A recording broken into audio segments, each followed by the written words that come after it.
शांती।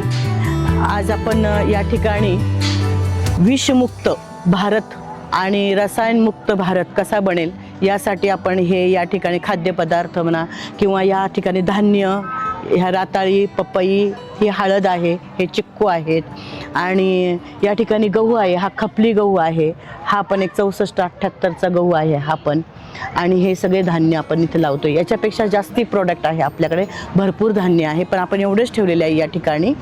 तर रसायन न वापरता एक सेंद्रिय शेती आणि योगिक शेती, योगिक म्हणजे याच्यामध्ये मेडिटेशनचा आपण वापर केलेला आहे। पहिल्यांदा आपण बीज अंकुर जे आहे, हे बीज संस्कार जे आहे ते केले जातात। बीज संस्कारानंतर जमीन तयार केली जाते आणि त्याच्यामध्ये हे टाकलं जातं आणि त्याच्यामध्ये योग केला जातो। आध्यात्मिकरित्या याच्यामध्ये परमात्म्याचे किरण सगळीकडे पसरवले जातात। पवित्रता, सादगी आणि शांती हे या ठिकाणी आपण ज्याचे किरण या ठिकाणी शेतीवरती पसरवत असतो आणि त्या प्रकार याच्यातून आपल्याला खूप सुंदर या ठिकाणी सगळं शेतीचे जे एवढेही प्रोडक्ट आहेत ते खूप सुंदर आत्तापर्यंत निघालेले। तसं 2000 पासूनच आपण ही शेती करतो आहे, परंतु आम्ही या मेळ्यामध्ये पहिल्यांदाच भाग घेतलेला आहे आणि पहिल्यांदाच आपण हा स्टॉल लावलेला आहे। तर याच्यामध्ये जे आहे ते आत्तापर्यंत ही हळद जी आहे ही नांदेडवरून आलेली आहे। हे नांदेडमध्ये हे रसायनमुक्त हे हळद आहे, ह्याच्यामध्ये केमिकल नाही आहे। ही पपई जी आहे ही पुण्यातून आपले भाई शेती करतात, ते योगिक शेती, त्याच्यात ते निघालेलं आहे। चिक्कू हे खेडमधून आलेले आहे, वडगाव पाटोळेमधून, त्यांनी पूर्ण सेंद्रिय तयार केलेले आहे। राताळं जे आहे ते राजगुरुनगरमधूनच आलेलं आहे आणि बाकी हे सगळे प्रोडक्ट जे आहेत ते पुण्यातनं आपल्या भाईंनी घरी शेती तयार करून हे केलेलं आहे। आत्तापर्यंत असं समजलं जायचं की याला एवढं जर केलं आपण तर याला व्यापारी मार्ग म्हणजे व्यापारामध्ये काय आपल्याला मार्केट मिळेल का, तर आता मार्केटिंग पण खूप चांगलं चालू झालेलं आहे। जसं आपण या ठिकाणी बघितलं असेल, खपली गहू आहे, हा खपली गहू तसाही महागच आहे, पण हा सेंद्रिय आहे, पूर्ण योगयुक्त आहे।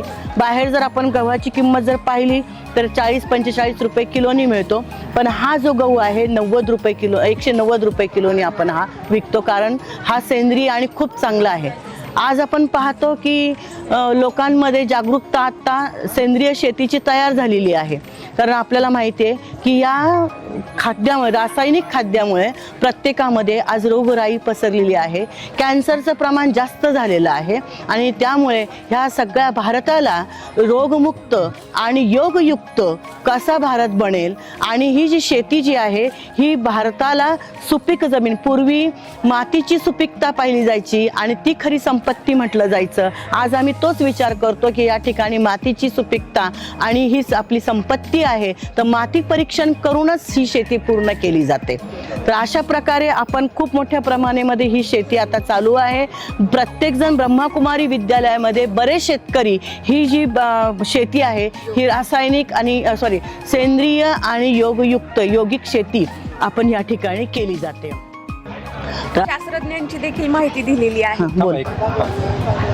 आपण बघतो की आज विषाचं प्रमाण शेतीमध्ये जास्ती वाढलेलं आहे, तर शास्त्रज्ञांनी आपल्याला सांगितलेलं आहे पूर्वीच की आपल्या विचारांचा प्रभाव त्या पिकावरती कसा पडतो।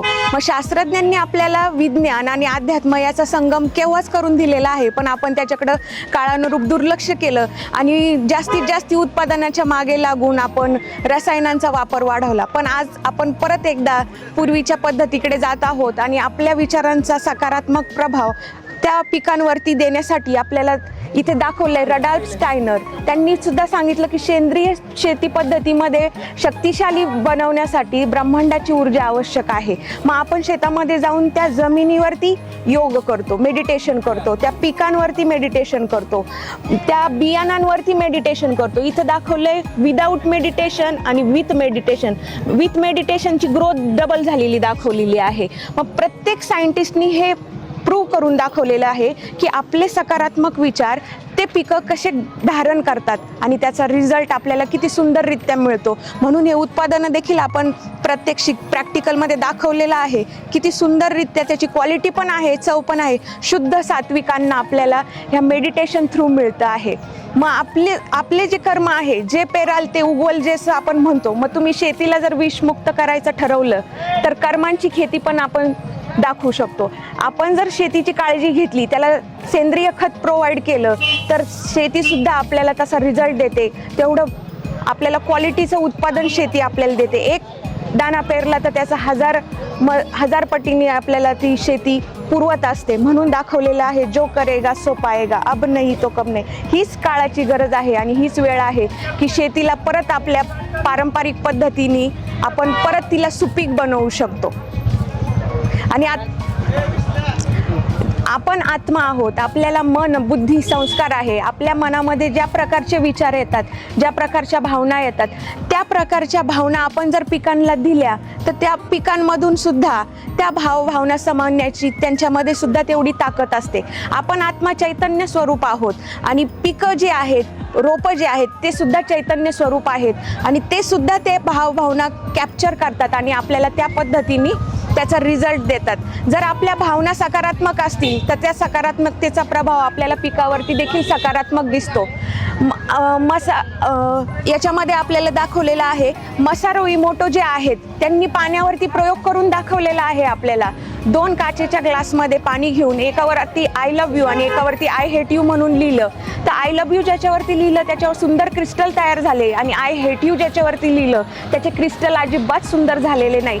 मग आपल्या विचारांचा प्रभाव जर इतका सुंदररित्या पाण्यावर होतोय, जमिनीवर होतोय, पिकावर होतोय, तर का नको आपण आपल्या विचारांचा, भावनांचा उपयोग करून घ्यायला. आपल्याकडे जे फ्री मिळतं ना, आपण त्याची किंमत करत नाही.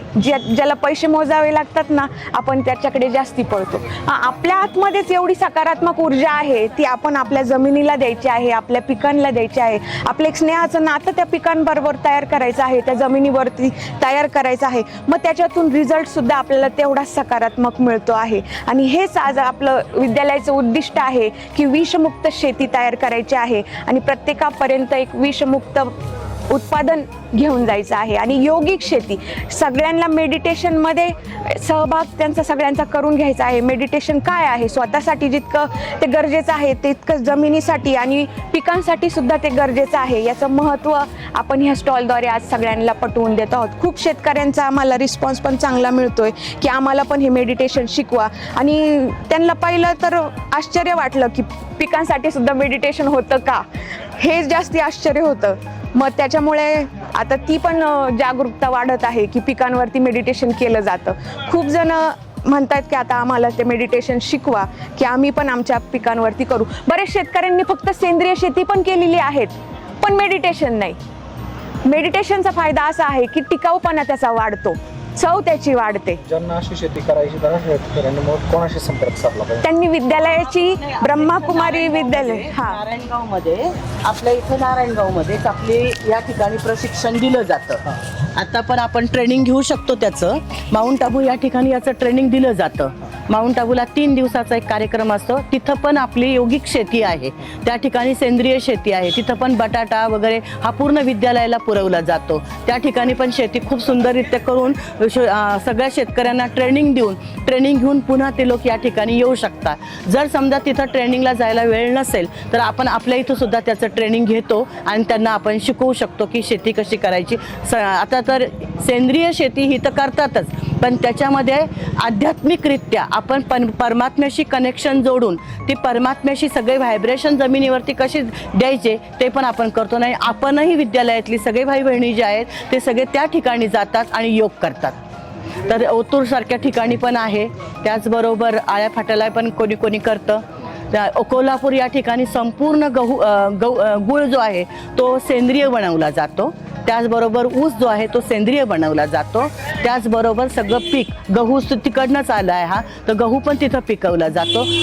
ऊस आज प्रत्येकाचा गैरसमज काय आहे की आपण रासायनिक न वापरता येऊ कसं शकतं, तर याचं उदाहरण या ठिकाणी दिलेलं आहे की हे जर राताळा आहे हे 2 किलोचं आहे आणि हे बिलकुल पण रसायन त्याच्यामध्ये नाही आहे, हे सेंद्रिय आहे. ऊस जर पाहिला तर असा मोठा कितीतरी टन ऊस या ठिकाणाहून निघतो आहे.